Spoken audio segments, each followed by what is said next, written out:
बिस्मिल्लाहिर्रहमानिर्रहीम, अस्सलाम वालेकुम, गुड मॉर्निंग। 24/9 में खुश आमदीद। मैं हूँ आपके साथ सीमन हाशमी। अस्सलाम वालेकुम और मैं हूँ अबू ज़र मौज़म। आप सबको गुड मॉर्निंग। सीमन आपको गुड मॉर्निंग। Thank you. उम्मीद करते हैं गुड न्यूज़ का सिलसिला जो है वो आज से शुरू हो जाए, क्योंकि आज लोग एक्सपेक्ट कर रहे थे कि काबीना का इजलास होगा तो शायद कोई रिलीफ मिल जाए, लेकिन फिर जो खबरें अभी चल रही हैं कि शायद बिजली महंगी हो जाए। नहीं है कि आपकी जो गुड न्यूज़ वाली उम्मीद है वो पूरी होगी, क्योंकि बिजली बढ़ने की खबरें भी आ रही हैं, गैस की कीमतों में इजाफे का भी आज तय किया जाएगा। तजावीज़ तो दी गई हैं, अब देखना ये होगा कि कैबिनेट कमेटी उसको मंजूर करती है या नहीं करती। पेट्रोल की खबरें कुछ गर्दिश कर रही थी, लेकिन 1 अक्टूबर को ये सामने आया कि कीमतें वही रहेंगी, बट अब स्टिल फिर से 15 अक्टूबर आ रही है, तो हो सकता है कि उनकी कीमतों में भी ऊपर नीचे इजाफा ही एक्सपेक्टेड वैसे तो होता है कि हो, लेकिन एनीवेज उम्मीद जो है उसका दामन नहीं छोड़ना उम्मीद का दामन नहीं छोड़ना चाहिए। और इसी तरह पीडीएम के तहत अपोजिशन भी उम्मीद का दामन नहीं छोड़ रही और जलसों का शेड्यूल जो है वो जारी कर दिया गया है। 18 अक्टूबर को कराची में, उसके बाद लाहौर, फिर कोयटा। अब ये जलसों की तारीख, गुजरांवाला में भी जलसा है नून लीग का, वहाँ पर भी तारीख दी गई है। तो अब ये जो एक तवातर से जलसे होंगे, मोमेंटम बिल्ड करने की कोशिश की जा रही है कि आगे जनवरी में एक भरपूर तहरीक का आगाज़ किया जाए। तो देखते हैं कि बड़ी कंफ्यूज्ड है वैसे, ऑनेस्टली स्पीकिंग। आपने जैसे कहा ना कि उम्मीद का दामन नहीं छोड़ रही ऑपोजिशन, मुझे लगता है कंफ्यूजन का दामन भी नहीं छोड़ रही, क्योंकि तारीख चेंज हो रही है, कभी कुछ कहा जा रहा है, कभी कुछ कहा जा रहा है, मीटिंग्स होती हैं, फिर कुछ और डिसीजन होता है। जब एक दफ़ा एपीसी हो गई थी तो आई थिंक ये तमाम चीज़ें बड़ा पैरेलली, कॉन्फिडेंटली इसको ट्रीट करना चाहिए था, बट कंफ्यूजन जो है वो अब कहीं ना कहीं आवाम में भी नजर आ रही है इस प्लेटफॉर्म को लेकर। एनीवेज ही इन तमाम सूरत हाल पर हम बात करेंगे और कोशिश करेंगे कि जानें कि क्या मामला है, लेकिन अभी नज़र डालते हैं टॉप स्टोरीज पर।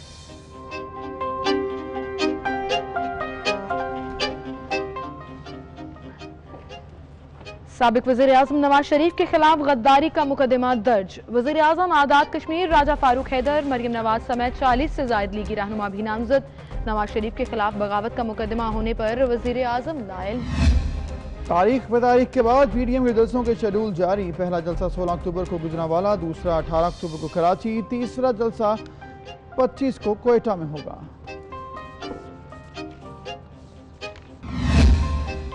शेख रशीद ने कहा वो दिन दूर नहीं जब पीपुल्स पार्टी पीडीएम से अलग हो जाएगी। 20 फरवरी को नून में से शीन निकलने की नई तारीख भी दे दी। सिंध हुकूमत पाकिस्तान में आटे बहरान पैदा करना चाहती है। फयाज हसन चौहान ने कहा सिंध ने रवां साल 12.5 लाख टन गंदम का हदफ हासिल किया। सिंध हुकूमत को 5 लाख टन गंदम का कोटा दिया, लेकिन मिलों को एक दाना भी न दिया। विफाक और सिंध आमने सामने। विफाकी हुकूमत ने सिंध और बलूचिस्तान के जज़ायर को अपनी मलकियत में ले लिया। सदारती ऑर्डिनेंस भी जारी कर दिया। बिलावल भुट्टो जरदारी ने सिंध के जज़ायर का विफाक से इल्हाक मुस्तरद कर दिया। बिलावल भुट्टो ने कहा कि पीपल्स पार्टी गैर अखलाकी इल्हाक की मुखालिफत करेगी।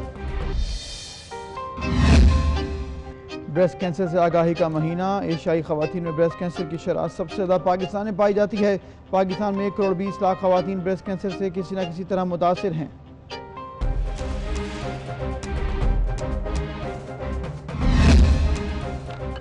सुर्ख सयारा मरीख जमीन से करीब आ गया। मरीख और जमीन के दरमियान औसत से खासा कम फासला 1-2 दिन या चंद घंटे नहीं बल्कि पूरे 1 हफ्ते तक बरकरार रहेगा। ये थी हमारी टॉप स्टोरीज और बाकायदा आगाज करेंगे आज के प्रोग्राम का। सबसे पहले तो हम आपको स्केड्यूल बता देते हैं जो एक दफ़ा फिर से अनाउंस किया गया है पीडीएम के प्लेटफॉर्म से।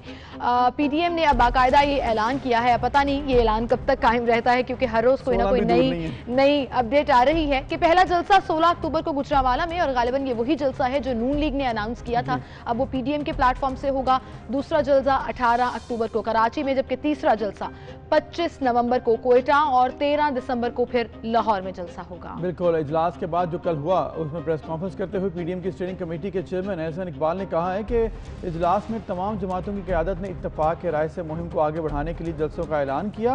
उन्होंने ये भी कहा कि कराची और कोयटा के प्रोग्राम में क्लैश हो रहा था, जिसके बाद कोयटा वाला अजीम शान जलसा अब 25 अक्टूबर को होगा।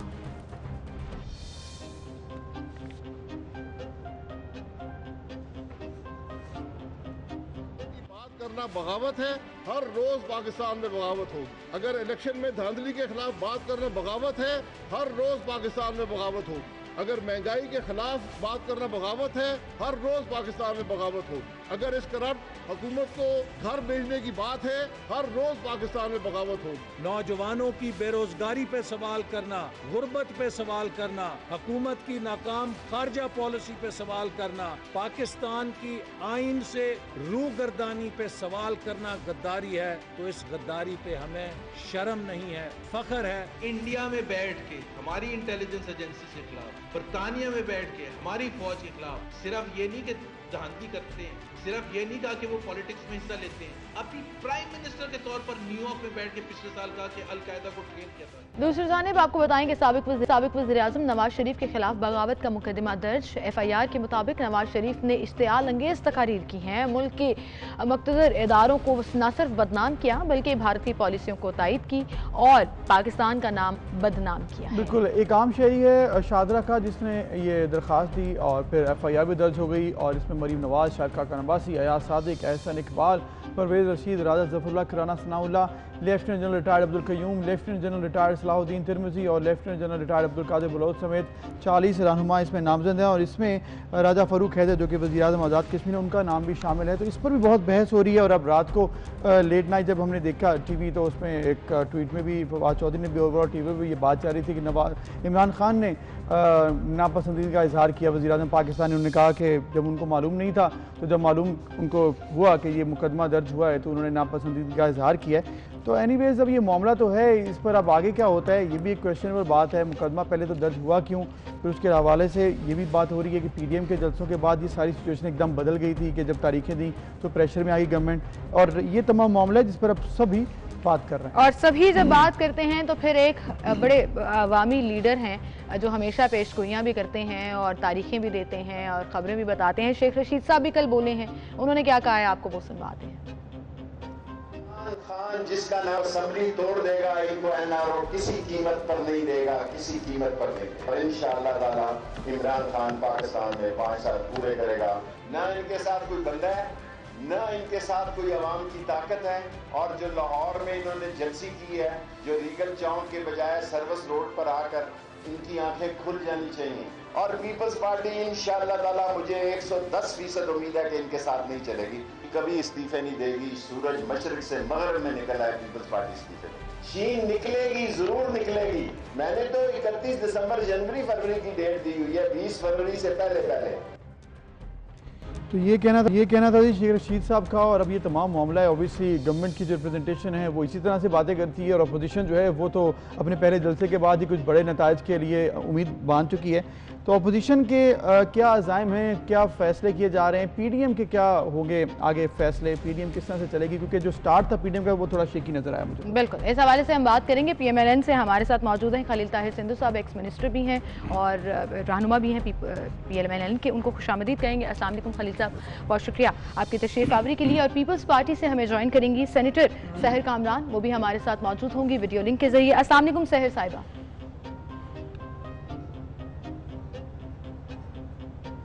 अस्सलाम वालेकुम सहर साहिबा, आप तक आवाज़ आ रही है? जी वालेकुम सलाम की आवाज़ आ रही है। जी, तो हम खबरों का आगाज़ तो करेंगे और PDM के हवाले से तो बात करेंगे, लेकिन उससे पहले खलील ताहिर सिंधु साहब हमारे साथ स्टूडियो में मौजूद हैं और जो PMLN के 40 रहनुमाओं साबिक मोहम्मद नवाज शरीफ समेत जो बगावत का मुकदमा दर्ज हुआ उससे बात करेंगे। खलील साहब क्या कहेंगे आप इस पर? बहुत शुक्रिया आपका। सबसे पहले तो 23 मार्च 1940 को AK फजल हक साहब जिन्होंने करारदाद पाकिस्तान पेश की थी, सबसे पहले इन्होंने उनको गद्दार करार दिया था और बाद में वो गवर्नर जनरल बने थे। उसके बाद इन्हें कायद-ए-आज़म मोहम्मद अली जिन्ना बनी पाकिस्तान में बहुत फतवे लगाए, लेकिन तारीख ने हमेशा इनके चेहरे पर स्याही मिली है। 4 दफ़ा 3 दफ़ा का वज़ीर-ए-आज़म Pakistan, 5 chief of army staff को लगाने वाला अपना मुल्क का वज़ीर-ए-आज़म साहब का, और इनको शर्म नहीं आती, कोई हिया नहीं आई। मतलब मैं हैरान हूँ इनकी सारे बात पे as a student of law, not as मैं MP हूँ चीफ व्हिप हूँ, लेकिन as a student of law कहूँगा ये जो कल पर्चा दिया इनको शर्म बिल्कुल नहीं किसी को आई। और कहते हैं हमारा कोई ताल्लुक नहीं है। अगर ताल्लुक, मैं हैरान हूँ कि इमरान खान को कभी कोई बताता है कि आप वज़ीर-ए-आज़म में, घर जाता तो उसकी वाइफ कहती है आप वज़ीर-ए-आज़म हैं, उसको सारा कुछ ही कोई बताता है। अब भी उसको FIR का फवाद चौधरी ने बताया कि आप FIR कट गई है, तो फिर अगर उसके ने कटाई तो चीफ मिनिस्टर भी बगावत का पर्चा दे जिसने झूठा पर्चा दर्ज किया। और पुलिस को भी क्वेश्चन करना चाहिए। तो यही है ना कि क्या हो सकता है कि प्राइम मिनिस्टर आज़ाद कश्मीर जो सबसे बड़ा इन्होंने नुकसान दिया है इमरान खान है, सबसे बड़ा। पहले उनके क्या जी हम जुम्मे को एक आधा घंटा खड़े हो जाया करेंगे, भी खड़े होने से आज़ाद कश्मीर वापस आएगा। उनके जो अपना जम्मू कश्मीर जो मकबूजा वहाँ से जो डेड बॉडीज है बेचारे हमारे मुसलमान बहन भाइयों की अंदर पड़ी हैं, उनमें से बदबू आ रही है। इनको किस चीज़ का एहसास है? 73 साल में ये और प्राइम मिनिस्टर आज़ाद कश्मीर जिस पे हमारे एम्बट में नहीं आता, उस पर यह कानून लागू नहीं होता, उस पर पाकिस्तान पीनल कोड लागू नहीं होती। वो नून की वजह से हुआ, नून की वजह से। मेरी बात सुनिए भाई, शहरी तो वो at least he from Azad Kashmir, और प्राइम मिनिस्टर जिसने पूरी दुनिया में जाना मकबूजा कश्मीर के लिए, इनको शर्म आनी चाहिए। आपने उस पर पर्चा दे दिया, 3 साहब लेफ्टिनेंट जनरल्स उन पर साहब आपने पर्चा दे दिया, 2 डिफेंस मिनिस्टर आपने उन पर पर्चा दे दिया। अगर नहीं तो ये जो आप हमारे जुम्मे आपने टूम लेके आए ये जो है उमर शेख, इसको निकाले, जिसने अगर इसके आर्डर पे हुआ है, आईजी के आर्डर पे हुआ है, किसी के कहने पे आम शहरी जाता है थाने में, वो 2-2 महीने वहां पे बेचारा जलील होता है, पैसे भी देता है, आने के भी जाने के भी किराए भी लेके देता है, उसका पर्चा नहीं होता। और 1 सेकंड में रातों रात एक बेवतन उठा और वो उन्होंने एफआईआर दर्ज कर दी। और एफआईआर भी वो, ये मेरे पास है पाकिस्तान पीनल कोड, इनमें से मैंने कहा था फरूक नसीम को कि कोई भी आए इनमें से कोई एक सेक्शन बता देंगे कौन सी मियां नवाज शरीफ ने अगर सुप्रीमेसी लॉ की बात की है, क्या वो गद्दारी है? अगर फेयर इलेक्शन की बात की है, क्या वो गद्दारी है? अगर उन्होंने कहा कि तमाम अदारे अपनी हदूद में रहे, क्या वो गद्दारी है? हम पॉलिटिकल लोग हैं, हमारा काम है बातें करना, हमारा काम है मुलाकातें करना, लेकिन ये आर्मी के खिलाफ में नहीं, उसमें है कि वो कोई भी सियासी सरगर्मी में हिस्सा नहीं लेंगे। आर्टिकल 244 कॉन्स्टिट्यूशन ऑफ पाकिस्तान के तहत उनका जो ओथ है कि they will not take part any political जो सरगर्मी है इसमें। लेकिन वो हमारी अब हुआ क्या, तकलीफ क्या हुई है कि 2 दिन जब मियां मोहम्मद नवाज शरीफ ने खिताब किया, कोई ऐसी बात नहीं, उन्होंने कोई पाबंदी नहीं लगाई। और जब तीसरे दिन उन्होंने कहा कि मैं पाक आर्मी को सल्यूट करता हूँ जो अपनी जानें दे रहे हैं, जो आइन शिकन नहीं है, और जो मतलब सरहदों पे जाके अपने मां को सलूट करता हूं, उसके बाद इन्होंने पाबंदी लगा दी। और जानबूझ के ये जो शीन है, शीन से मुराद है कि शेख, ये शीन यही निकलेगा, शेख रशीद निकलेगा, शेख रशीद साहब तो और कोई नामीम शीन कुछ भी ऐसा नहीं होगा, शेख रशीद निकलेगा। और इसकी हर वक्त इसका शुक्र है कि आगे कोई ऐसी नस्ल इसकी बड़ी ताकि यहाँ पे स्टाफ चलें साहब, ये तो खैर आपकी अपनी राय है, इसके अलावा बिल्कुल मेरी राय भाई, आई ओन इट। अच्छा, इसके अलावा एक और मामला, क्योंकि ये तो हमने मुकदमे के हवाले से बात कर ली है, एक और मामला जो कि बहुत इस वक्त ज़ेर बहस है, पीडीएम के बारे में बात हो रही है। पीडीएम इस वक्त जलसों का शेड्यूल भी जारी कर चुकी है, इस पर भी हमने आपसे बात करनी है, लेकिन पहले हम सहर कामरान साहबा की तरफ जाते हैं, उनसे हम बात करते हैं। सहर साहबा, ये कल कन्फ्रंटेशन देखी, थोड़ी सी कुछ कन्फ्यूजन देखी, पीडीएम के तहत जो जलसा होना था वो कोयटा से कराची आया, क्योंकि पीपल्स पार्टी ने तहफ़्फ़ुज़ात का इज़हार किया था, पीपल्स पार्टी चाहती कि वहाँ पर कराची में हो, 18 से क्लैश आ रहा था। ये सारा मामला क्या पहले डिस्कस या डिसाइड नहीं हो सका था कि कल दोबारा से रीशेड्यूल होना पड़ा? पहले तो मैं जरूर बात करना चाहूंगी कि ये जो डाकू चोर से गद्दार तक का सफर है, जिस तेजी से जा रहा है, तो मुझे लगता है कि हुकूमत अपने तमाम ऑप्शन जो है वो एग्जॉस्ट कर चुकी है। यानी इतनी बौखलाहट है, इतनी घबराहट है पीडीएम के जलसों की कि इनकी समझ में नहीं आ रहा कि किस तरीके से अपोजिशन को नैब की कार्रवाइयाँ काफ़ी नहीं है, नैब के जरिए हरासा करना काफ़ी नहीं है, गिरफ्तारियाँ काफ़ी नहीं है। अब जो है गद्दार का जो है ये अलापना शुरू कर दिया इन्होंने, और जो कि मैं समझती हूँ कि शायद इन्होंने इसके कॉन्सिक्वेंसेस को कैलकुलेट नहीं किया कि इसके दूरदर्श नताइज क्या निकलेंगे। अफसोस की बात है कि हम उस मुल्क के वासी हैं जिसमें मादरे मिल्लत तक को गद्दार करार दे दिया गया, और अभी तक ये सिलसिला जारी है। अब जो है जिस तरीके से लाताल्लुकी जाहिर करने की कोशिश कर रहे हैं इमरान खान अहमद नियाज़ी साहब, मैं याद कराना चाहती हूँ कि पाकिस्तान की पार्लियामेंट में खड़े होके भारत के साथ जो है रिश्ते जोड़ना, ये सब बातें इन्होंने खुद शुरू की थी, उसके बाद इनके वज़रा ने शुरू की थी। और ये हम उस बात कर रहे हैं कि जब 2 लड़कियां इसलिए खुदकुशी कर लेती हैं कि उनके साथ जो ज्यादती हुई है उसकी एफआईआर दर्ज नहीं होती, तो यहाँ रातों रात जो है गद्दारी की और बगावत की एफआईआर दर्ज हो जाती हैं।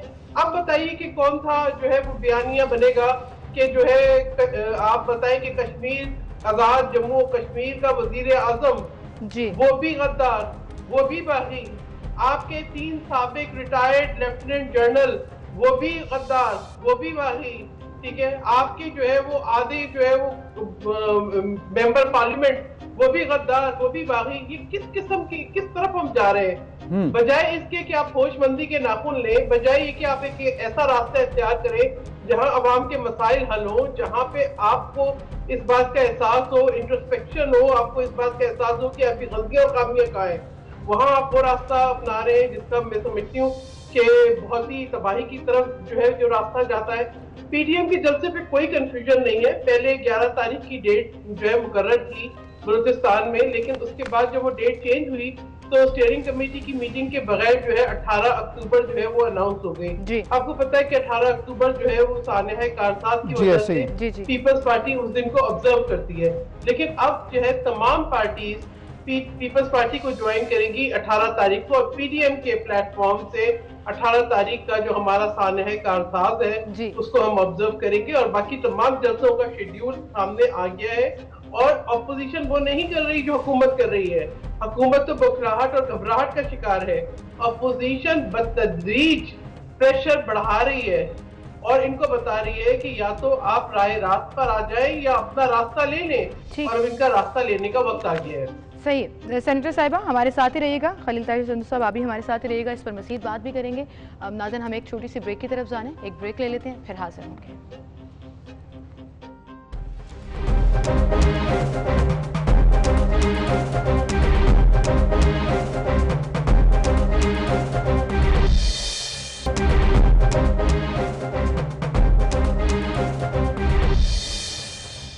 वेलकम बैक जी, एक बार फिर से आपको खुशामदीद कहेंगे। गुफ्तगू का सिलसिला हम आगे बढ़ाएंगे। पीडीएम के हवाले से हम बात कर रहे थे। अब जो जलसों की तारीखें दी गई हैं और पहला जलसा इसके अकॉर्डिंग 16 अक्टूबर को होने जा रहा है गुजरांवाला में, और खलील ताहिर चंदू साहब आपसे बात करेंगे क्योंकि 16 अक्टूबर का ये वो जलसा है जो मरीम नवाज साहिबा कर रही थी मुस्लिम लीग नून की तरफ से, अब उसको पीडीएम के प्लेटफॉर्म पर लाए। सैर कामरान साहिबा कहती हैं कि कोई कन्फ्यूजन नहीं है, अब सारी चीज़ें जो हैं वो तय हो गई हैं। क्यों ऐसा लग रहा है कि अवाम भी कंफ्यूज है, गवर्नमेंट भी इस चीज़ का फ़ायदा उठा रही है? आपकी ये तारीख जो चेंज हो रही है इसको फिर वो आपको पता है सोशल मीडिया पर किस तरह से डिस्कस किया जाता है। बस गवर्नमेंट तो कोई फ़ायदा नहीं उठा रही, वो तो परेशान है। अगर कोई परेशानी की बात ऐसी ना हो तो कहाँ 5-5 मिनिस्टर आके लाहौर में बैठे हुए हैं और हर आधे घंटे के बाद प्रेस कॉन्फ्रेंस करें। ये बड़ा मैं हम समझते हैं कि बजाय इसके एक पार्टी वहाँ पे करती तो ये यूनानिमसली ये मुतफिका तौर पे ये फैसला हुआ है कि पूरी पीडीएम मिलकर जलसा करेगी। जब एक मौसर आवाज़ 11 जमातों की जाएगी तो उसका इम्पैक्ट और इफेक्ट और होगा। बिल्कुल, इसलिए हमारे दरमियान कोई ऐसी मिसअंडरस्टैंडिंग नहीं किसी किस्म की। लेकिन नून लीग ने अनाउंस किया ना, अपने तौर पर कर दिया, वो किया था, वो था हमारी पार्टी की तरफ से।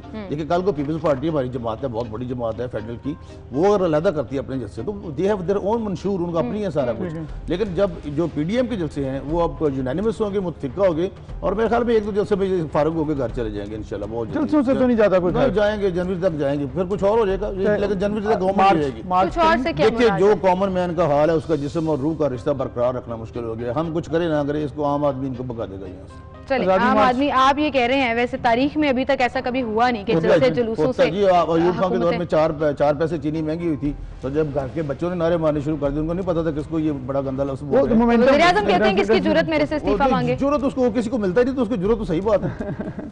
ठीक है खलील ताहिर साहब, अब आप कह रहे हैं कि आइंदा आने वाले दिनों में आप मोमेंटम ऐसा बना लेंगे कि तमाम सिचुएशन क्लियर हो जाएगी, गवर्नमेंट जाने के लिए मजबूर हो जाएगी। सहर साहिबा आप बताएं कि मोमेंटम जो है वो जलसों का किस हद तक आपके पास है कि ये इससे आपने कैसे लेके चलना है? क्योंकि नेक्स्ट तो आपने धरना या आज़ादी मार्च के हवाले से बातें की जा रही हैं कि मार्च से पहले मार्च करेंगे गवर्नमेंट के अगेंस्ट, सेनेट के इलेक्शन से पहले, कुछ वो प्लान बिगर पिक्चर में है?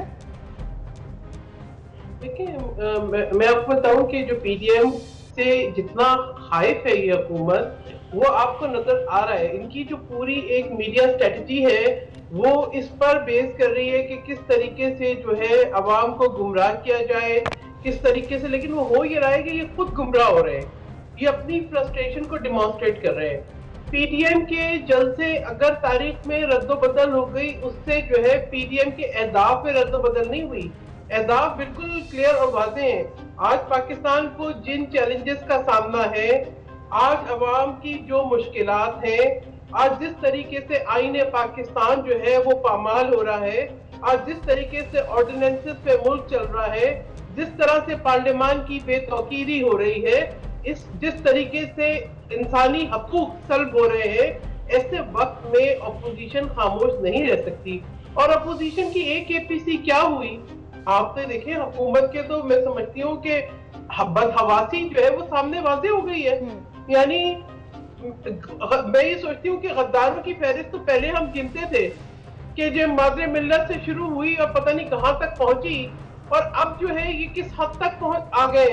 यानी इनके पास जो है अभी वजीर आजम इस मुल्क के, उनको यही नहीं पता लगता कि रात के 2 बजे मुकदमे कैसे जा रहे हैं, क्या मुकदमे बन रहे हैं, क्यों पीछे हट रहे हैं। पीछे तो ये हट रहे हैं, पहले मुकदमे बनाते हैं और फिर जब इनको एहसास होता है कि ये बदहवासी में गलत कर गए तो फिर पीछे हटते हैं, फिर कहते हैं हमें इसका पता ही नहीं। तो ये तो वो हमारे आज ऐसी हुकूमत, चले सहर साहिबा, अगर पता नहीं तो पता चलाना चाहिए ना, बेरोजगारी क्यों हुई, मईशत तबाह क्यों हुई, ये कहते हैं कि हमें पता चला टीवी से या कहीं और से। तो मैं समझती हूँ कि ऐसे वक्त में पीडीएम के जलसे जब होंगे, इस वक्त अवाम के मसाइल इतने ज्यादा है, हम घर से बाहर, लेकिन हुकूमत पीपल्स पार्टी के बारे में कॉन्फिडेंट नजर नहीं आ रही है सहर साहिबा। हुकूमत और हुकूमती मिनिस्टर्स जो हैं वो मुख्तलिफ प्लेटफॉर्म्स पर ये कह चुके हैं कि या तो पीपल्स पार्टी पीडीएम से अलग हो जाएगी, या अगर जो नून लीग बात करती है इस्तीफों की, मौलाना साहब की जमात से बात आती है, बाकी जमातों से जो बात आती है, पीपल्स पार्टी इस्तीफों की बात नहीं करती। तो वो पीपल्स पार्टी को कहीं कॉर्नर कर रहे हैं गवर्नमेंट के मशीर मिनिस्टर पीडीएम के प्लेटफॉर्म से। अब देखिए ना कि क्या मौजूदा है, यानी हुकूमत भर्ती करती है अपने तर्जुमान, हुकूमत भर्ती करती है अपने मशीर, तर्जुमान बन जाते हैं पाकिस्तान पीपल्स पार्टी के। यानी हमारी तो जरूरत ही नहीं, आप लोग हैं हमारी तर्जुमानी कर रहे हैं, लेकिन नजरिया अपना, सोच अपनी। देखिए अवाम के साथ हमारे दिल के रास्ते, अवाम हमें जानती है, अवाम को ये मालूम है कि जब अवामी तहरीक चलती है, जो जमातें हैं वो खड़ी रहती हैं जी। ये पीटीआई है जो इस्तीफे दे के भी तनख्वाही लेती है, ये पीटीआई है जो धरना देती है और कहती है एम्पायर की उंगली, ये पीटीआई है जो मुल्क के अमलाक को नुकसान पहुंचाती है और कहती है हुंडी से पैसा भेजो। ये सहर साहिबा मतलब इस्तीफे ऑप्शन में हैं आपके, इस्तीफे की जो बात की जाती है तो वो ऑप्शन में है ना, यानी कि ये तो नहीं, ये गलत कह रही है गवर्नमेंट के कभी भी इस्तीफा पीपल्स पार्टी नहीं देगी। देखिए बात ये है कि मैंने यही कहा ना कि ये इनके पास इल्हामी कुव्वतें हैं, मतलब ऑप्शन है, पेशन गोई करते हैं, ये यानी कि पीपल्स पार्टी बैकआउट नहीं करेगी, इल्हामी कुव्वतें ये पेशन गोई कर रही है। देखिए बात ये है कि इनकी तरह हर शख्स जो है अपना लास्ट कार्ड पहले दिन नहीं खेलता, राइट। ये देख रहे हैं हम जो है जमहूरियत को नुकसान ना पहुंचे और इनको घर का रास्ता, लेकिन हम सिर्फ ये कंफर्म करना चाह रहे हैं कि पीपल्स पार्टी के कार्ड में ये लास्ट कार्ड है ना, इनको वाज़ेह हो जाएगी तमाम सूरत हाल।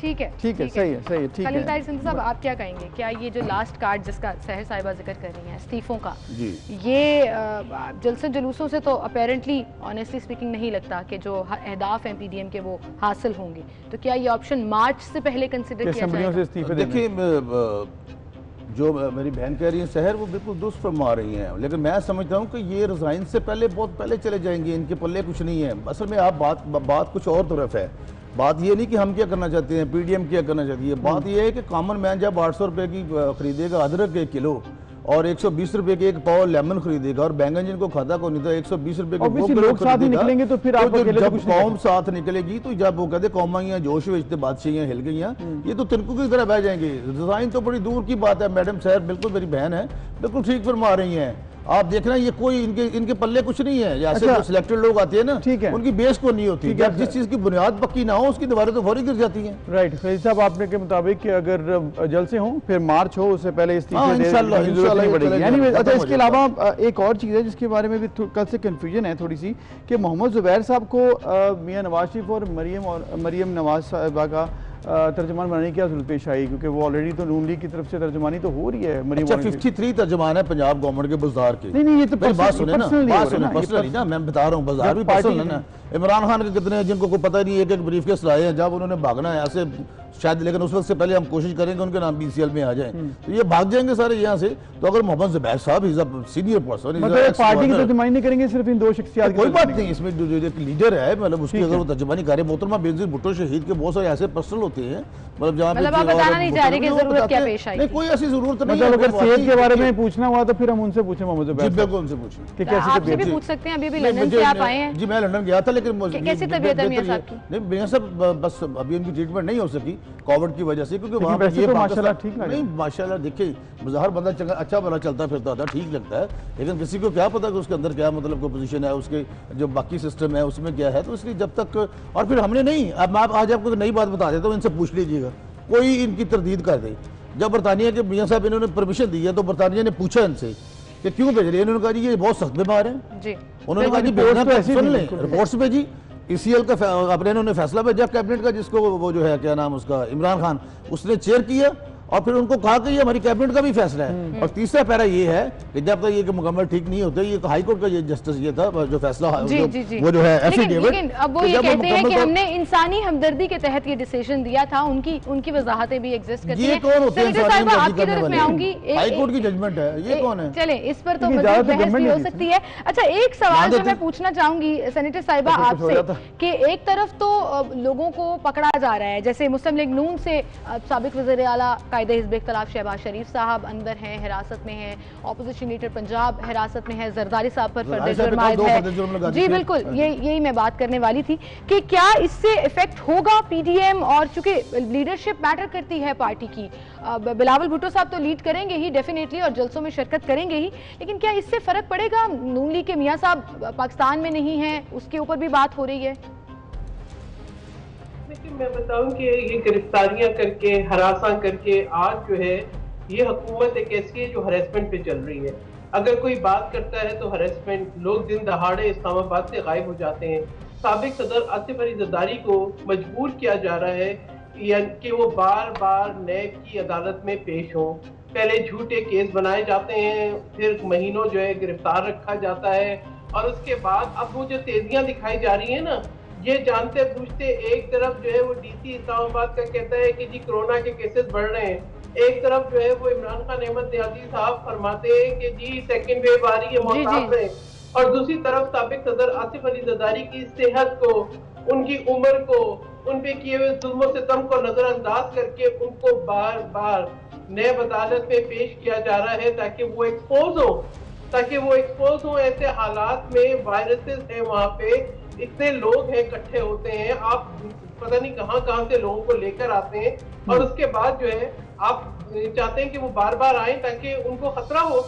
लेकिन ये बहुत ऊंचे हथकंडे हैं, और मैं बताऊं कि जितना ये एक नॉर्मल फिनोमेना है कि जितना आप सप्रेस करते हैं उतना ही ज्यादा जो है वो ताकत से जो है वो आपको रिएक्शन मिलता है।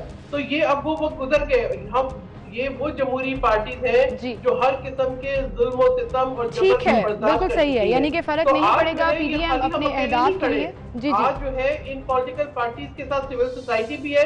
अगर आपको याद हो कि एक APC जो है वो बार काउंसिल की हुई थी, अगर आप उसका जो है एलानिया पढ़ लेते तो आपको अंदाजा हो जाता कि ऑपोजिशन पार्टीज से ज्यादा इस वक्त मुल्क के वकला, इस वक्त मुल्क की सिविल सोसाइटी वो आगे खड़ी हुई है, और वो ऑपोजिशन पार्टीज उनके साथ साथ इस हुकूमत की जो ठीक है सेनेटर साहिबा, ये तो आने वाला वक्त ही बताएगा। जब सब साथ होंगे तभी उसके रिजल्ट्स भी निकलते हैं। बिल्कुल, बहुत शुक्रिया सेनेटर साहिबा, आप हमारे साथ मौजूद थी। खलील ताहिर साहब आपका भी बहुत शुक्रिया। अब 16 अक्टूबर को जो जलसा होने जा रहा है उसमें देखेंगे कि साथ साथ आवाम जो है वो जो अपोजिशन कह रही है कि तंग है हुकूमती पॉलिसीज के अगेंस्ट, वो बाहर निकलती है और किस तरह से सिविल सोसाइटी कैसे साथ देती है, जैसे कि क्लेम किया जा रहा है। तो ये सब कुछ जो क्लेम किए जा रही है बातें और इस्तीफों तक बात नहीं पहुंचेगी, उससे पहले हुकूमत चली जाएगी, ये सब कुछ जाहिर हो जाएगा जलसों से। और जलसे किस तरह से होते हैं ये भी हम देख लेंगे 16 अक्टूबर से, और इस हवाले में बातें भी की जाएंगी, फिर गवर्नमेंट भी रिस्पांस देगी। एनीवेज ये तमाम मामला चलते रहेंगे। अभी एक ब्रेक लेते हैं, फिर मिलते हैं।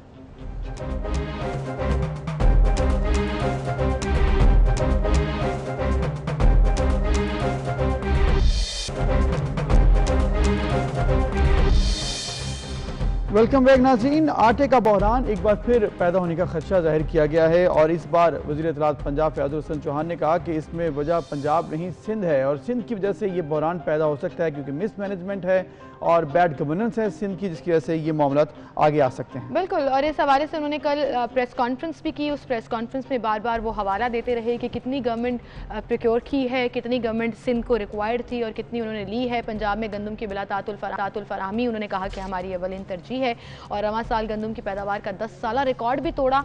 इसके साथ साथ उन्होंने कहा कि 48 लाख टन गंदम के हवाले से मामलात एहसन तरीके से चलाए गए हैं और पंजाब मुल्क भर में 80% गंदम की फराहमी का जिम्मेदार है। इसमें डेफिनेटली क्रेडिट जो है वो पंजाब हुकूमत, करंट पंजाब हुकूमत का नहीं जाता। ये तो साल हर साल से एक सिलसिला चला आ रहा है और पंजाब ही हमेशा गंदम जो है वो फराहम करता है और ये 80% ही रही है। गंदम की किसी किस्म का बहरान मौजूद नहीं, ये उन्होंने कल कहा। उन्होंने एक्चुअली कुछ पॉइंट्स रेज किए थे, वो हम आपको सुनवाते हैं। फयाजुल हसन चौहान साहब ने ये भी कहा है कल कि ये जो तमाम गंदम है इसके बारे में हम लोग वाजे कर चुके हैं। अब अगर बहरान पैदा हुआ तो वो सिंध की वजह से होगा। तो अब सिंध की हुकूमत इस बारे में क्या सोच रही है, क्या जवाब तैयार कर रही है, इस पर हम बात करेंगे। डॉक्टर शाहिदा रहमानी हमारे साथ मौजूद हैं, MNA पीपल्स पार्टी की तरफ से। अस्सलाम वालेकुम डॉक्टर साहिबा, बहुत शुक्रिया पहले तो वक्त देने के लिए। फयाजुल हसन चौहान साहब ने कह दिया है कि जी गंदम बहरान की जिम्मेदार अगर हुआ तो सिंध हुकूमत होगी, और ऐसा बहरान अगर आएगा तो उसमें पंजाब का कोई कसूर नहीं है, सिंध की बैड गवर्नेंस है। क्या कहेंगे इस पर आप? जी बहुत शुक्रिया। जिस तरह आपने कहा कि फयाजुल हसन चौहान, तो उनको खुद मालूमात नहीं, वो ये नहीं बता सकते कि देखें, ये खुद कहते थे कि 76% पंजाब में जो है गंदम वो पैदा हुई। अब फ़खर इमाम साहब जो वफाकी मिनिस्टर हैं फूड सिक्योरिटी के, तो उन्होंने कहा असम्बली में कि 66 लाख टन गंदम कहाँ चले गए। तो उनसे पूछे ना कि 66 लाख टन गंदम कहाँ चले गए।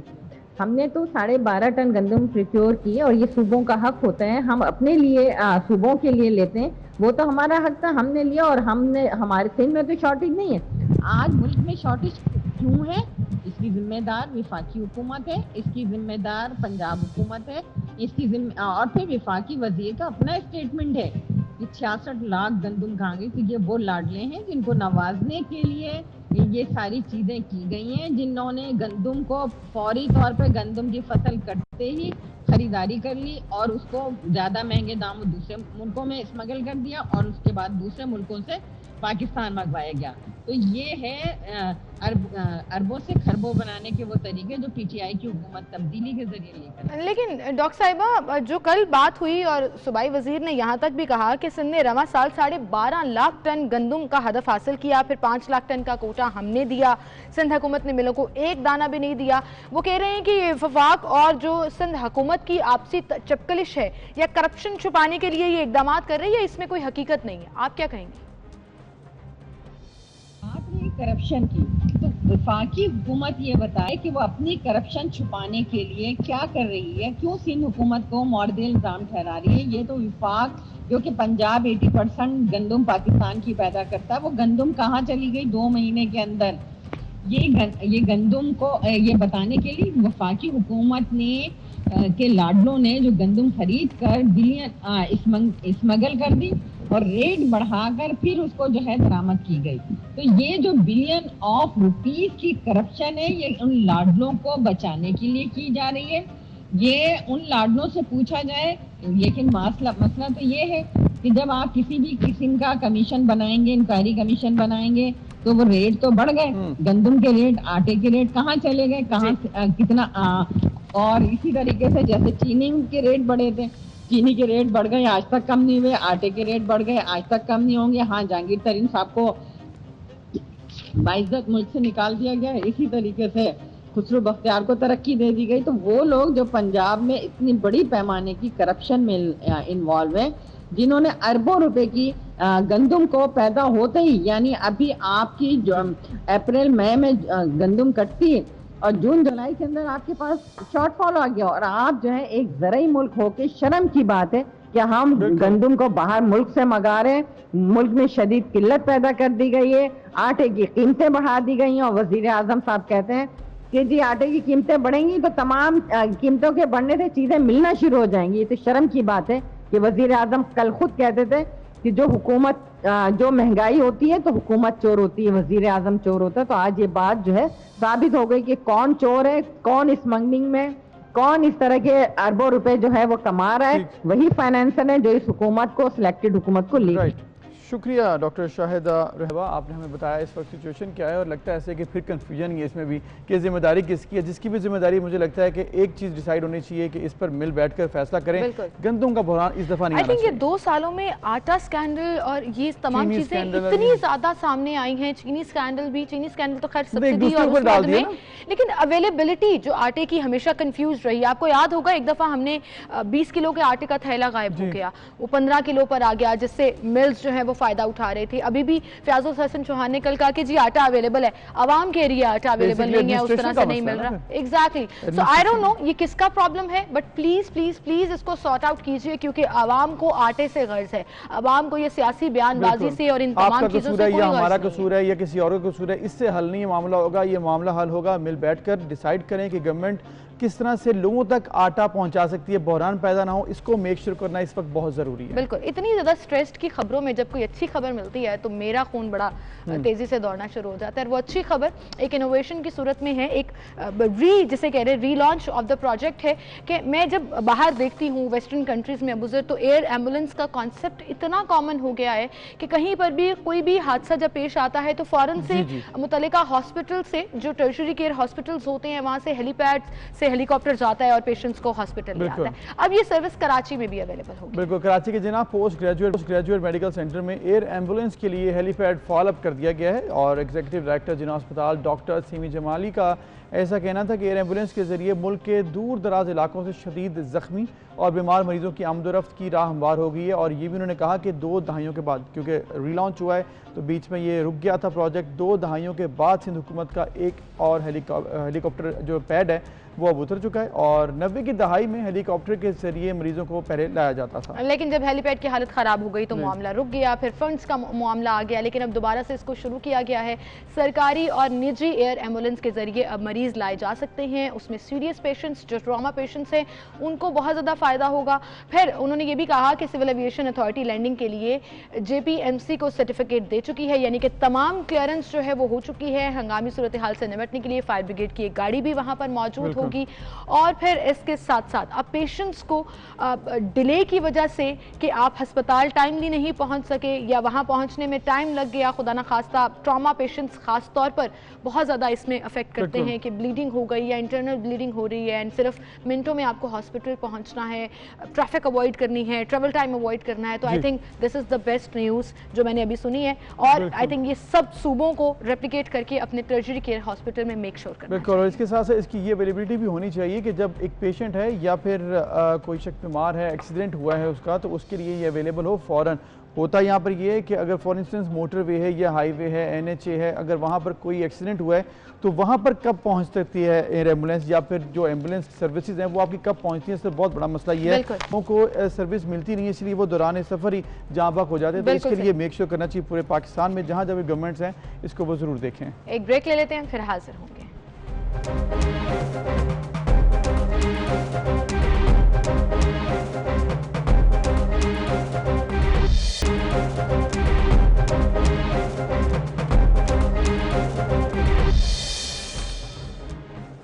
वेलकम बैक जी। और एक बड़ी इंटरेस्टिंग डेवलपमेंट कल ये हुई कि जो पाकिस्तान में सिंध से आगे आइलैंड्स हैं उसके हवाले से फेडरल गवर्नमेंट ने एक अथॉरिटी बनाई थी, उसका नाम रखा था आइलैंड अथॉरिटी।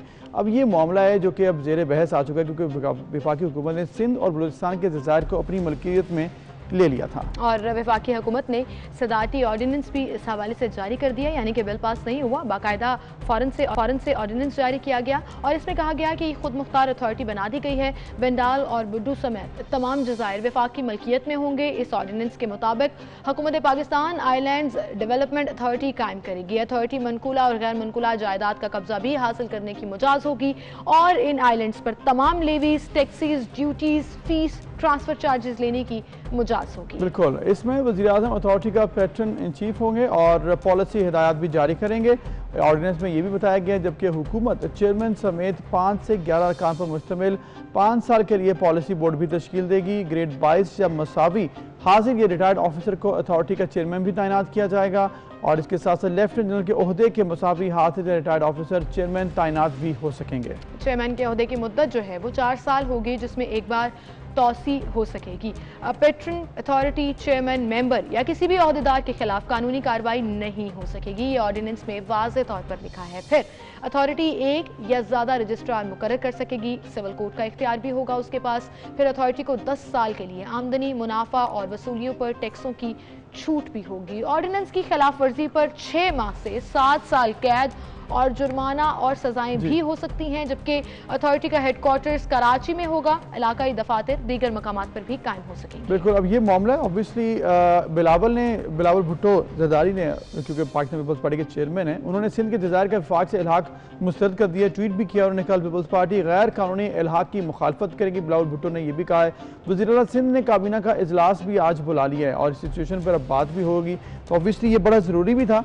पहले तो ये समझ में नहीं आ रहा कि विफाक ने विदाउट कंसल्टेशन कैसे कर लिया, क्योंकि एक अथॉरिटी बनाना आइलैंड्स को ऑर्डिनेंस आई थिंक इसीलिए पास होते हैं। हाँ, पूछना लेकिन ऑर्डिनेंस पूछना चाहते भी नहीं है। जो प्लान है, अगर बिगर पिक्चर में देखें कि आइलैंड्स को आप अंडर एडमिनिस्ट्रेशन लेके आए, वहाँ पर लोग डेवलपमेंट लेके आए, वहाँ पर काम हो, वहाँ पर लोग रहें जाकर, तो बड़ी अच्छी बात है।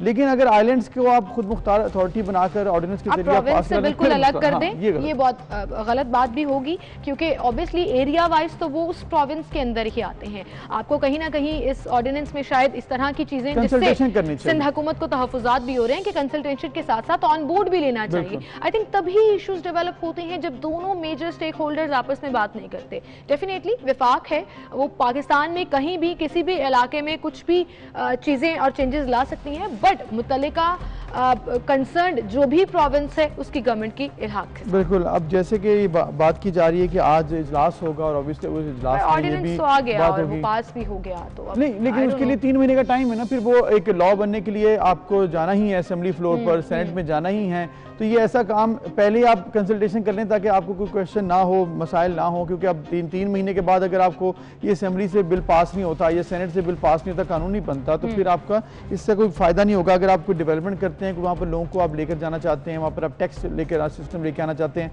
वो सारा कुछ जो है वो फिर ऐसे होता है कि बीच कहीं पर रुक जाता है, उसका कोई हल नहीं निकलता। बिल्कुल, वो विफाक के अंदर आ जाता है और फिर प्रोविंस का उससे लेना देना कुछ नहीं होता, वो चाहे बलूचिस्तान हो या सिंध हो। बट लेट्स सी कि आज जो सिंध इजलास होने जा रहा है उसमें किस तरह से डिसीजन लिया जाता है और कैसे इसको आगे लेकर चला जाता है। इसी के साथ साथ अक्टूबर का महीना हमेशा से ही एटलीस्ट फॉर लास्ट 8 ईयर्स मैं ये देख रही हूँ, चूँकि मैं प्रोग्राम्स करती रही हूँ इसके ऊपर, तो मुझे ये मंथ इस हवाले से भी बड़ा इंपॉर्टेंट लगता है जो ब्रेस्ट कैंसर अवेयरनेस के हवाले से हम बात करते हैं। एक कैंपेन जो ओवर द ईयर्स इतना जोर पकड़ गई है कि अब हमें इस पर बात करते हुए हम ये नहीं सोचते कि ये कोई टैबू है या कोई स्टीरियोटाइप चीज़ है जिसके ऊपर बात नहीं करनी। बिल्कुल बात करनी है, अवेयरनेस देनी है उन तमाम खवातीन को जो डिप्राइव्ड हैं इस इंफॉर्मेशन से और फिर कहीं ना कहीं वो अपनी ज़िंदगी से हाथ धो बैठती हैं। बिल्कुल, जिस तरह से आपने कहा कि टैबू नहीं होना चाहिए, उसकी बड़ी वजह यह है कि पाकिस्तान में खवातीन इसका बहुत ज़्यादा नंबर में शिकार हो रही हैं। पाकिस्तान में खवातीन एशिया में सबसे ज़्यादा नंबर है रेशो वाइज अगर बात की जाए तो उसमें इनमें ज़्यादा ये तशखीस हो रही है। 1 करोड़ 20 लाख खवातीन ब्रेस्ट कैंसर से किसी न किसी तरह मुतासर हो रही हैं और सबसे ज़्यादा ये आम मर्ज़ है खवातीन में जिल्द के कैंसर के बाद, यानी कि अलार्मिंग सिचुएशन है और गुज़िश्ता चंद सालों से इस पर बात भी हो रही है इंटरनेशनल लेवल पर भी, वहीं पर पाकिस्तान में गवर्नमेंट भी इसको टेकअप कर रही है और इसकी मीडिया अवेयरनेस कैंपेन्स भी चलवा रहे हैं, इसके साथ साथ बात भी की जा रही है। बड़ा ज़रूरी है क्योंकि इसमें सबसे बड़ा मसला इलाज है, अवेयरनेस नहीं है या लोग बाहर निकलकर इसका इलाज करवाना नहीं चाहते या करवाते नहीं है, उनको मालूम ही नहीं होता ये कितना बड़ा मसला है। और this is one of those cancers Abuzar जो बहुत क्विकली पकड़ा जा सकता है क्योंकि इसके साइन एंड सिम्टम्स बाकी कैंसर्स की तरह इतने वेग नहीं है। आप अपेरेंटली आप में फिजिकल चेंजेस होती हैं जिसके बाद अगर आप चेकअप कराएं तो आप इसको अर्ली डायग्नोज करा सकते हैं, but that requires information and this taboo breaking courage जो हमें अपनी खवातीन में पैदा करनी है। इस पर हम बात करेंगे, हमारे साथ कंसल्टेंट ऑन्कोलॉजिस्ट और ऑन्को प्लास्टिक ब्रेस्ट सर्जन है जी ये कैंसर केयर हॉस्पिटल के डॉक्टर हमाद रजा शेख, खुश आमदीद कहेंगे हम उनको। अस्सलाम वालेकुम डॉक्टर साहब, thank you so much for joining and for this greater cause जो अवेयरनेस हम ब्रेस्ट कैंसर के हवाले से लेना चाहते हैं, हम चाहते हैं कि आपके ऑथेंटिक प्लेटफॉर्म से आवाम तक पहुंचे, क्योंकि अबू सर मैं और आप अपनी इंफॉर्मेशन के मुताबिक जितनी भी बात कर लेंगे, जब तक एक डॉक्टर उसको आराम से आम अल्फाज में, आम जबान में नहीं समझाएंगे, लोग उसको टेकअप। बिल्कुल, और इसके साथ साथ हम इस बारे में जब डॉक्टर से हम रब्ता कर रहे हैं और जैसे हमारा रब्ता होता है उनसे, तो हम इस बारे में उनसे पहले तो पूछेंगे कि किस तरह से आगाही हो सकती है, और इसके बाद फिर हम अवेयरनेस के लिए क्या कर सकते हैं ताकि फैमिलीज भी इस बारे में अपनी फैमिली में जो मेंबर हैं उनको इंकरेज करें कि आप जाकर चेक करवाएं और इस पर बात करें। तो डॉक्टर साहब हमारे साथ मौजूद हैं, ऑडियो पे मौजूद हैं, अभी हम रब्ता करने की कोशिश कर रहे हैं कि हमसे वीडियो लिंक पर भी वो सामने आ जाएं। अस्सलाम वालेकुम डॉक्टर साहब।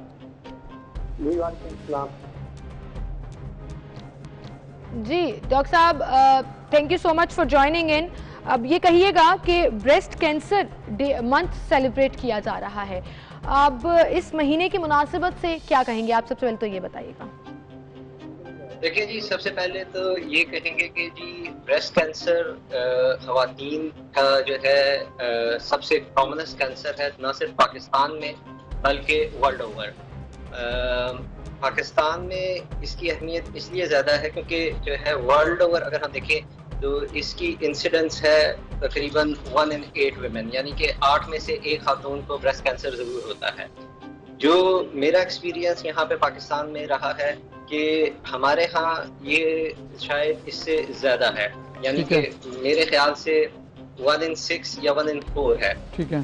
दूसरा जो है यहाँ पे जो इम्पोर्टेंट चीज़ है कि वहाँ पे होता है थोड़ा सा लेट एज में, वहाँ पे जो है उसकी पीक आती है 50s and 60s में। हमारे यहाँ जो पीक आ रही है वो 40s में आ रही है। तो इस लिहाज से ये इसलिए ज़्यादा इम्पोर्टेंट हो जाता है ब्रेस्ट कैंसर अवेयरनेस कि हमारे यहाँ एक तो ये इसमें जल्दी आ रही है, और चूँकि इसकी अवेयरनेस नहीं है इस वजह से इसके तशखीस में, इसके इलाज में जो है वो देर हो जाती है। राइट डॉक्टर साहब, जैसे कि आप बता रहे हैं कि इंक्रीज इन नंबर पाकिस्तान में ज़्यादा है, रेशो भी पाकिस्तान में ज़्यादा है, और हमने पहले भी ये आगाज़ में भी इस बात में जिक्र किया कि एशिया में पाकिस्तान का नंबर रेशो वाइज बहुत ज़्यादा बढ़ता जा रहा है ख़वातीन में। तो फिर क्या किया जाए, आप बताइए कि किस तरह से अवेयरनेस फैलाई जा सकती है, ख़वातीन को क्या करना चाहिए, किस तरह से वो अपने ट्रीटमेंट के लिए निकलें और बात करें, क्योंकि ये बड़ा ज़रूरी है। सबसे पहला स्टेप लेना, बाद में इलाज तो बात की बात है, पहले ये ज़रूरी है कि डायग्नोज हो जाए। जी बिल्कुल, आपने सही कहा कि जी पहला स्टेप तो जो है अवेयरनेस एंड डायग्नोसिस है। अवेयरनेस के लिए जैसे हम जो है हर साल पूरी दुनिया में October is the breast cancer awareness month, तो उसके लिए कैंपेन्स की जाती हैं, लेकिन ये जो है सिर्फ 1 महीने के लिए नहीं लिमिटेड होना चाहिए। सब लोगों को जो है पूरे साल में इसका जो है ख्याल रखना चाहिए है। दूसरा, इसके लिए अर्ली डायग्नोसिस जरूरी है। अर्ली डायग्नोसिस पे जितना ज़्यादा ये होगा उतना ज़्यादा जो है कम स्टेज पे पकड़ा जाएगा, उसके क्योर होने के चांसेस ज़्यादा है। और उसके लिए सबसे इम्पोर्टेंट चीज़ है मेमोग्राम। एक स्क्रीनिंग प्रोग्राम है जो हर जगह मौजूद है, और जो है पूरी दुनिया में तो ये एक जैसे कहते हैं कि स्क्रीनिंग प्रोग्राम काफ़ी अरसे से चल रहा है, पाकिस्तान में नहीं है, लेकिन मेमोग्राम अवेलेबल है, वाइडली अवेलेबल है। मेमोग्राम अगर हर खातून 40 साल की जो है और उससे ऊपर हर साल एक मेमोग्राम करवाती रहे, तो ये आप उसको अर्ली डिटेक्ट करके तो उसको जो है अर्ली ट्रीट करके जो है इसकी जिंदगी बचा सकते। लेकिन डॉक्टर साहब, हर खातून करवा ले ये आइडियली तो कहा जा सकता है, लेकिन ये ऐसा होता नहीं है। कुछ ना कुछ साइन एंड सिम्टम्स होते हैं जो ब्रेस्ट कैंसर में ज़्यादा ऑब्वियस हो जाते हैं बाकी कैंसर्स के कंपैरिजन में। वो क्या है कि कोई साइंस अगर आपको नजर आए, जैसे सेल्फ एग्जामिनेशन बहुत मैटर करता है, आप उससे बहुत जल्दी एंड क्विकली इस चीज़ को पकड़ सकते हैं, उसमें कौन कौन से साइंस हैं जिनको आपको अलार्म्ड होकर पैनिक करना है और हॉस्पिटल रश करना है? क्योंकि रेगुलर चेकअप्स की तो आप जितनी मर्जी बात कर लें, वो हर बीमारी में जरूरी है, बट कराता कोई नहीं है। मैं चाह रही हूँ कि हम उन रिस्क फैक्टर्स एंड ऑल्सो उन साइन एंड सिम्टम्स की बात करें जो ऑब्वियस हो जाते हैं।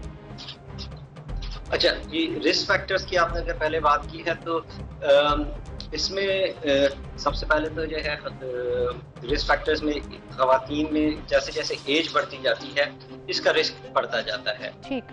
बाकी साइन एंड सिम्टम्स जो है आपने बिल्कुल सही कहा कि जी हर एक के लिए शायद पॉसिबल नहीं है, ऑल्दो मैं इसकी तरफ सिर्फ इस मामले में इतना कहूँगा कि मैं कैंसर केयर हॉस्पिटल से एसोसिएटेड हूँ और हम लोग फ्री मेमोग्राफी कर रहे हैं पिछले 5 साल से। तो जो भी यहाँ पे सुन रहे हैं नाजरीन, सुनने वाले, उनको तो जो है मैं ज़रूर encourage करूँगा कि हमारी फ्री मेमोग्राफी सर्विस है, जहाँ पे मोबाइल सर्विस भी है और जो है फिक्स सर्विस भी है, वहाँ जाके वो करवा सकती हैं। लेकिन फिर भी अगर उनके लिए ये पॉसिबल नहीं है कि जी वो आ सकती हैं, कहीं दूर रहती हैं, तो उसमें सबसे इम्पोर्टेंट चीज़ है हर महीने अपने आप को जो है चेक करना। और उसमें एक चीज यहाँ पे, एक और चीज मैं बताना चाहूंगा कि एक चीज जो आमतौर पे समझी जाती है कि जी इसकी जो है ना कैंसर में दर्द होता है, पेनफुल, लेकिन इनिशियली जो ब्रेस्ट कैंसर है उसमें पेन नहीं होता है, उसमें गिल्टी बनती है। 90% पेशेंट्स में गिल्टी बनती है, वही इसका जो है सिम्टम होता है। प्लस आपके निपल से डिस्चार्ज आ सकता है, आपका निपल अंदर की तरफ जा सकता है, उसमें जो है स्किन चेंजेस आ सकते हैं। तो ये कुछ भी थोड़ा सा आपको महसूस हो तो आपको फौरी तौर पे डॉक्टर साहब अक्सर लोग कंफ्यूज कर देते हैं इन गिल्टियों को फाइब्रॉइड के जरिए। बहुत से लोगों को गिल्टियां होती हैं, चेकअप में वो ऑब्वियसली कैंसर साइड नहीं होती है, वो फाइब्रॉइड्स भी होते हैं और आपको पता है ये बहुत कॉमन है और अब ये भी बहुत तेजी से स्प्रेड कर रहा है। फाइब्रॉइड का जो प्रॉब्लम है वो टीन एज से स्टार्ट होकर आगे तक जाता है। ये कंफ्यूजन क्या मेमोग्राम से क्लियर हो जाती है? नहीं, इसके लिए जो है एक तो बात यह है कि फाइब्रोएडिनोमास जो है कॉमन होते हैं, लेकिन वो यंगर एज में कॉमन होते हैं। लेकिन जैसे मैंने कहा कि जी हमारे मुल्क में जो है कैंसर की पीक यंगर देन जो है वेस्ट है, तो यहाँ पे भी जो है इसलिए फाइब्रोएडिनोमास और कैंसर को डायग्नोज करना, ऑल्दो इमेजिंग जैसे अल्ट्रासाउंड वगैरह पे हो जाती है क्लियर, लेकिन उसके लिए जो डेफिनेट है बायोप्सी जरूरी होती है। तो जो भी पेशेंट है जिसको कोई भी आपको सिम्टम है और आपको कोई गिल्टी या लंप महसूस होता है, तो उसकी एटलीस्ट मेमोग्राम, अल्ट्रासाउंड और बायोप्सी जरूर होनी चाहिए और 4 बायोप्सी है वो ही आप। डॉक्टर साहब जिस तरह से आपने बताया है कि पाकिस्तान में यंग एज में बहुत ज़्यादा है, इसकी कोई वजह है कि पाकिस्तान में नंबर्स क्यों इंक्रीज हो रहे हैं? क्योंकि आपने बताया कि पाकिस्तान में एशिया में भी सबसे ज़्यादा इस वक्त बढ़ रहा है रेशो वाइज, फिर पाकिस्तान में अवेयरनेस शायद उतनी नहीं है, लेकिन पेशेंट्स का तादाद भी इजाफा हो रहा है। और साथ ये भी बताइएगा कि जब से ये कैंपेन चल रही है 8-10 सालों में, कुछ आपने देखा कि अवेयरनेस बढ़ी है, लोग ज़्यादा विजिलेंट हैं और आते हैं डायग्नोज करवाने? देखिए मेरा जो एक्सपीरियंस है कि बिल्कुल जी, आज से अगर हम 15-20 साल पहले देखें तो एक तो इतना ज़्यादा ये कॉमन नहीं था, लेकिन ओवर द ईयर्स क्योंकि ये कॉमन हुआ है, इसकी अवेयरनेस भी बढ़ी है और उसमें लोग आना शुरू हो गए हैं, अपने आप को जो है चेकअप के लिए आते हैं। लेकिन अभी भी बहुत ज़्यादा हमारे पास एडवांस केसेस आते हैं। इसका मतलब है कि अभी भी जो है ये पैगाम पूरी तरह फैला नहीं है पाकिस्तान में और इसको हमने फैलाना है। बिल्कुल। अच्छा डॉक्टर साहब ये भी कहिएगा, जैसे आपने कहा कि पूरी तरह से हमें फैलाना है, ब्रेस्ट कैंसर के हवाले से बहुत सी मिथ्स भी हैं जिनके ऊपर हम बिलीव कर लेते हैं कि शायद वो रिस्क फैक्टर है। क्या वो उन मिथ्स को थोड़ा सा क्लियर कीजिएगा? अब जैसे फॉर एग्जांपल कहा जाता है कि अगर आप ब्रेस्ट फीड नहीं करा रहे बच्चे को तो आप हाई रिस्क पर चले जाते हैं। इज़ इट ट्रू और नॉट? मैं चाहती हूँ आप बताएं। फिर इसके साथ साथ अक्सर लोग ये कहते हैं कि धूप का एक्सपोजर जो है वो भी कहीं ना कहीं ख़तरनाक हो जाता है, स्मोकिंग जो है वो भी कहीं ना कहीं ब्रेस्ट कैंसर से रिलेट कर देते हैं, although we all know it कि वो कैंसर और लंग्स से रिलेटेड होता है। तो ये जो मिथ्स हैं इनको भी थोड़ा सा क्लियर कीजिएगा। देखिए इसमें ज्यादातर तो मिथ्स हैं, लेकिन कुछ रियलिटी भी है। जैसे आपने कहा कि जो ब्रेस्ट फीडिंग नहीं करवाते उसमें जो है रिस्क बढ़ जाता है, ये एक रियलिटी है। उसमें जो इसमें अगर आप इसको बेसिक मैकेनिज्म को आप देखना चाहें तो जो खवातीन में एक हार्मोन होता है जिसके कहते हैं ईस्ट्रोजन। ईस्ट्रोजन के एक्सपोजर की वजह से जो है ये कैंसर डेवलप होता है मेजॉरिटी ऑफ वुमेन में। अच्छा। तो उसको रिस्क को मिनिमाइज करने के लिए जो है ब्रेस्ट फीडिंग होती है, क्योंकि उसमें जो है ईस्ट्रोजन नहीं ऑक्सीटोसिन रिलीज होता है। जी। तो जो भी चीज जो ईस्ट्रोजन को इंक्रीज करती है बॉडी में वो आपका रिस्क फैक्टर को इंक्रीज करती है। इसके अलावा जो भी बातें हैं वो ज्यादातर मिथ्स हैं। ठीक। बहुत शुक्रिया डॉक्टर साहब, आपने हमें बताया और अवेयरनेस फैलाने में हमारी मदद की, क्योंकि ये बड़ा ज़रूरी है। और सिचुएशन हमने ओवरऑल देखी है, सिमल हम बात कर रहे हैं ओवर द ईयर्स अवेयरनेस बढ़ी है, लेकिन साथ साथ पेशेंट्स का नंबर भी बढ़ा है। तो बेसिकली बड़ी टेक्निकल ये बात है, इसको देखना होगा और फैमिलीज़ में जहाँ पर भी ख़वातीन हैं उसके ऊपर अवेयरनेस भी हो, साथ साथ गवर्नमेंट भी इसमें सपोर्ट कर रही है, इंस्टीट्यूशन भी सपोर्ट कर रहे हैं। तो आपको भी चाहिए कि आप ज़रूर डायग्नोसिस की तरफ जाएँ। बिल्कुल। इसके साथ साथ एक चीज़ जो मैं और मेंशन करना चाहूँ कि हमारी इस कॉन्वर्सेशन में वो रह गई, वो है जेनेटिक जेनेटिक रीजंस कि अगर आपकी फैमिली में कहीं पर कैंसर किसी को भी है तो आप हाई रिस्क पर होते हैं। आपका 6 मंथ्स का चेकअप बहुत जरूरी हो जाता है। आपको अपने तमाम जो टेस्ट हैं उनको अलाइंड रखना होगा। खुदारा अपनी हेल्थ को इजी मत लीजिए, इन रिस्क फैक्टर्स को अवॉइड मत कीजिए, क्योंकि बाद में पछताने से बेहतर है कि इंसान पहले ही प्रिकॉशंस और प्रिवेंशंस की तरफ चले। बिल्कुल जरूरी, ये बहुत ज्यादा है। एनीवेज एक ब्रेक लेते हैं, फिर मिलते हैं।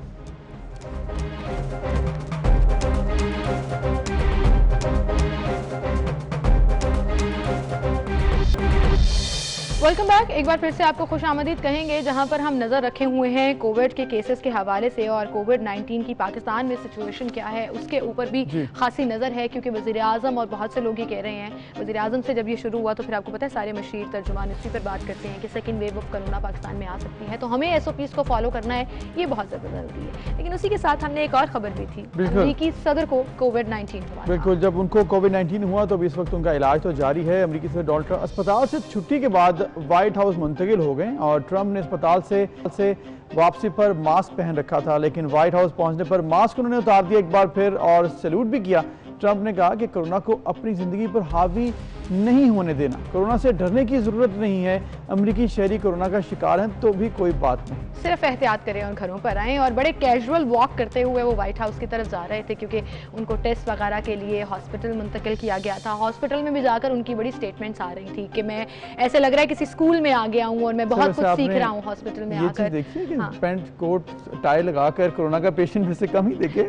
मिस्टर प्रेसिडेंट ऑफ अमेरिका, एक और चीज है, लेकिन वो तंदुरुस्त तो आप ये करिए ना कि प्रेसिडेंट ऑफ अमेरिका हैं तो वो सूट तो पहन रहे हैं, लेकिन साथ वो जो उन्होंने किया है ऑलरेडी पहले दिन से कोरोना में उन्होंने SOPs को फॉलो नहीं किया था, मास्क वो पहनते नहीं थे और हर जगह कहते थे डरने की जरूरत नहीं है। और देखें अभी भी वो कोरोना के पेशेंट है फिर भी वो मास्क नहीं पहन रहे हैं। मुझे लगता है कि he was standing alone, वो मीडिया को अपना फेस दिखा रहे थे।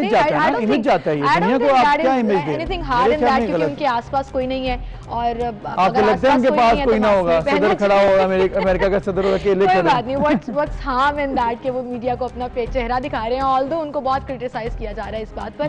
खैर उन्होंने साथ ही साथ हमेशा की तरह इस प्लेटफॉर्म को इस्तेमाल करते हुए जब वो मीडिया से बात कर रहे थे तो उन्होंने ये भी कह दिया कि हमारे पास कोरोना के लिए बेहतर दवा भी मौजूद है, वैक्सीन भी जल्द आ रही है और फ्लोरिडा से वेस्ट वर्जीनिया तक डेमोक्रेट्स पर 2-1 से बढ़तरी भी हासिल है। और अपनी उन्होंने पॉलिटिकल कैंपेन्स कहा कि मैं इस बात को शुरू कर रहा हूं लेकिन इसको कंटिन्यू भी करूंगा। एग्जैक्टली, इलेक्शन जो आ रहे हैं तो वो जल्दी से ठीक हो गए कि ये ना हो कि मैं क्वारंटीन के चक्कर में कोई और लीड ले जाए। अच्छी बात है। We want health for everybody because it's humanity और हम चाहते हैं कि दुनिया से कोविड-19 खत्म हो जाए और बहुत जल्द। बिल्कुल इंशाल्लाह ताला, और जल्द हो भी जाएगा। ऐसा ही एक मौका आज से 15 साल बाद यानी कि 2035 में दूसरी बार आएगा। वाज़ेह है कि ज़मीन और मरीख में कुर्बत का मतलब ये हरगिज़ नहीं है कि मरीख इस वक्त ज़मीन से कम तरीन फासले पर है, बल्कि इसका मतलब ये है कि मरीख और ज़मीन के दरमियान औसतन जो कम फासला होता है 1-2 दिन या चंद घंटे नहीं बल्कि पूरा एक हफ्ता, बेसिकली जो कॉन्टिन्यूटी है करीब आने की वो ज्यादा देर कायम रहेगी। बिल्कुल, अब ये एक हफ्ते नजर आ सकेगा। एक हफ्ते के लिए नहीं, मैंने देखा है कि शायद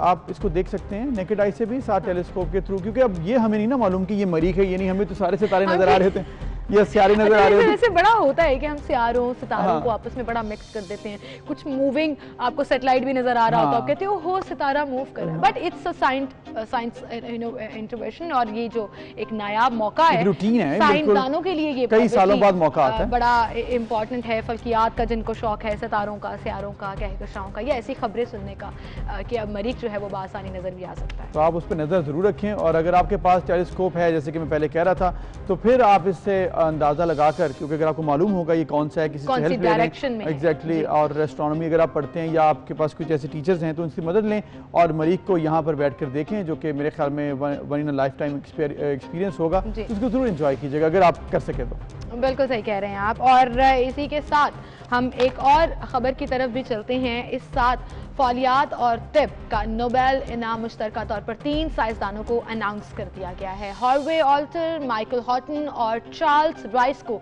2020 का नोबेल इनाम बराए तिब यानी कि मेडिसिन में जो नोबेल इनाम है वो उनको दे दिया गया है। तो ये उनको मुबारक हो। और साइंसदानों को इनाम हेपेटाइटिस सी का वायरस दरियाफ्त करने पर दिया गया है। कोरोना वायरस के पेश नज़र स्वीडन में होने वाली नोबेल इनाम की तकसीम की जो रवायती तकरीब थी वो, जैसे कि हम पहले भी बात कर चुके हैं, वो मनसूख हो चुकी है, लेकिन इनामात जो है मुतल्लिका ममालिक तक पहुँचा दिए जाएंगे और अभी हुई हुई जितना भी वक्त लगता है 1944 के बाद पहली बार ये तकरीब, चूँकि कोरोना की वजह से एक ऐसा इमरजेंसी सिचुएशन थी, तब वर्ल्ड वॉर 2 थी, तब इसलिए मनसूख हुआ और अब कोरोना की वजह से वर्चुअली जो है वो डिस्ट्रीब्यूट किए गए। सो कंग्रेचुलेशंस टू दोज जिन्होंने ये इनाम जीता है, क्योंकि उनकी खिदमत से साइंस की दुनिया में, मेडिसिन की दुनिया में बहुत ज़्यादा तरक्की हुई है, बल्कि लोगों को सीखने का मौका भी मिला है और इलाज मुआवजा जो है वो बेहतर। अच्छा, मेरे ख्याल में लोग जो इस तरह की चीज़ें दरियाफ्त करते हैं, साइंस में तरक्की करवाते हैं या मेडिसिन में तरक्की करते हैं, वो मेरे ख्याल में बहुत हमें उन्हें मोहसिन कहना चाहिए अपने, पूरी दुनिया का फायदा करते हैं, पूरी दुनिया का फायदा होता है उनसे, किसी एक मुल्क का नहीं, किसी एक कंट्री का नहीं, किसी एक कल्चर का नहीं, पूरी दुनिया का फायदा होता है। तो हम इनके लिए हम उनके थैंकफुल हैं और इनको मुबारक हो, क्योंकि इन्हें जो इनाम मिला है वो हम सब इस पर खुश हैं। जी, इसी के साथ एक ब्रेक लेते हैं, फिर हाजिर होंगे।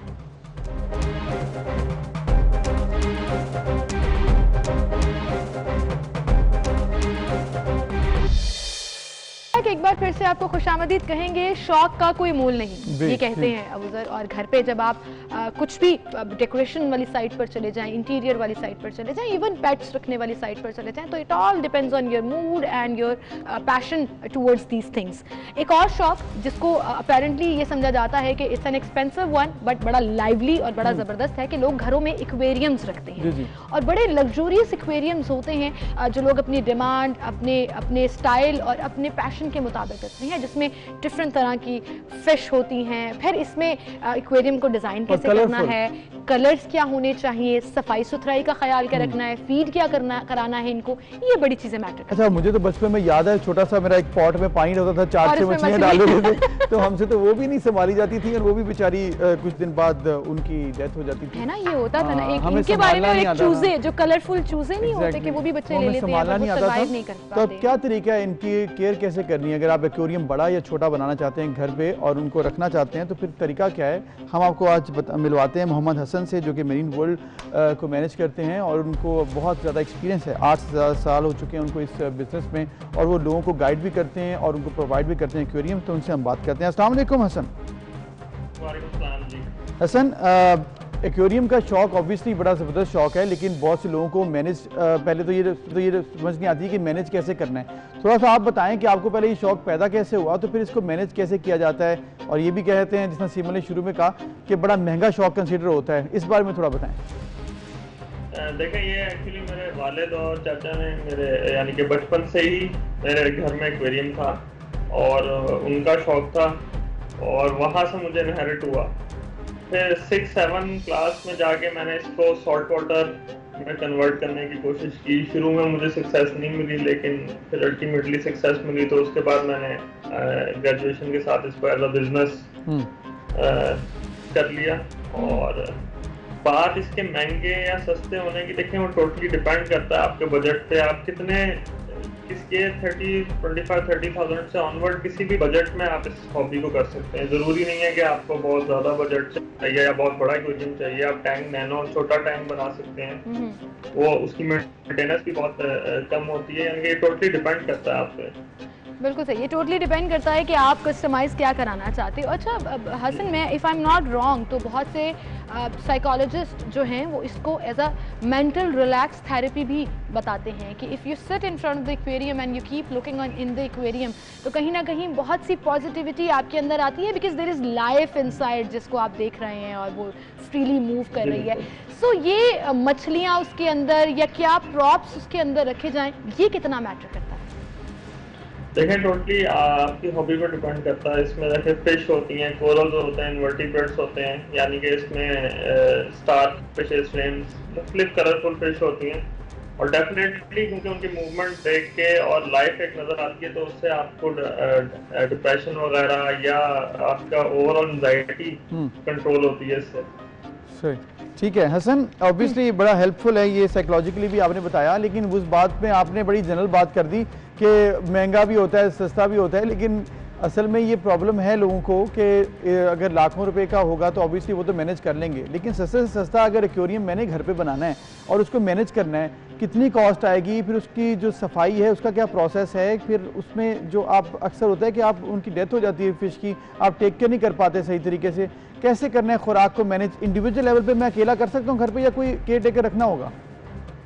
जी बिल्कुल, आप इंडिविजुअल लेवल पर खुद मेंटेन, और मोस्टली लोग खुद ही मेंटेन करते हैं। और स्पेशली जो सॉल्ट वाटर होता है उसकी अल्टीमेटली, क्योंकि वो जितना एज होता है, जितना पुराना टैंक होता है उतना मैच्योर होता है, और उसकी मेंटेनेंस उल्टा बेहतर होती जाती है, कम होती जाती है। सेकेंडली बात रही इनिशियल बजट की, या कितने से स्टार्ट कर सकते हैं आप, 25, 30, 25 to 30,000 से भी आप स्टार्ट कर सकते हैं। इससे कम पे भी कर सकते हैं, ये यानी कि आप स्टेप्स में भी कर सकते हैं, टोटली डिपेंड करता है।